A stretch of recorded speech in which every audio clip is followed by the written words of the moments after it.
He leaked secret development plans to save 9 state parks, and they fired him anyway. The Florida sun, the rustling palms, the preserved wetlands. These landscapes belong to us all. But once, they were almost lost. This story begins in a government office, with confidential papers and maps that shouldn't exist. They detailed plans to build luxury golf resorts, hotel complexes, even pickleball courts inside 9 protected state parks. One consultant asked to draw these plans couldn't help but see the devastation. Rare orchids, endangered birds, ancient wetlands, they were all scheduled for destruction. In the name of profit. He refused. He raised concerns. He was silenced. But he didn't stop. His name is Mark. He worked as an environmental consultant for Florida's Department of Environmental Protection. He attended meetings where one message echoed, "No questions. Map the land." These plans were drawn in secrecy. No ecological assessments. No transparency. Yet they involved habitats that scientists had identified as unique, irreplaceable, and globally endangered. Mark pored over every map.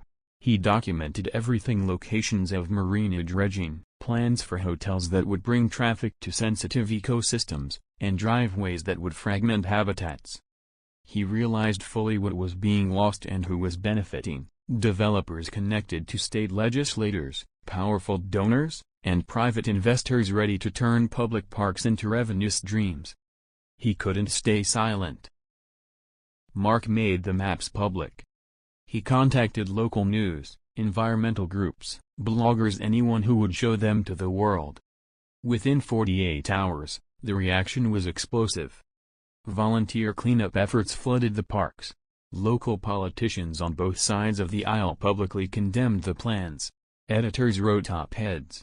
Activists held midnight candlelight vigils at park gates. State legislators called emergency hearings.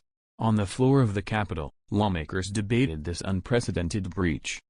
Within a week, the legislature passed a bill, immediate ban on all development inside state parks. 9 projects scrapped. Billboards posted, parks protected forever. Florida was lauded for acting fast. But that victory shone in bright daylight while Mark's fate was cast into shadow. First, he was placed on administrative leave. No reasons given. No charges filed. Then, he was fired. No severance. No explanation. No appreciation. Officials said the firing was procedural. Not political. Not retaliatory. That was the public line. Privately, colleagues whispered, he crossed the wrong political circle. He embarrassed key donors. And the message was clear: truth has a cost. And his had to be paid. This is a story about courage, retaliation, and the urgent need to protect any who speaks truth to power. What was the fate of Mark? Was he really fired? Or were there people who stood by him for his bravery? What is his compensation for standing on the truth and doing the right thing? We will know that in the next episode. Stay hooked on this channel for more of this. Subscribe to Wealth and Wounds for powerful, truth-driven content. Comment if you stand with whistleblowers.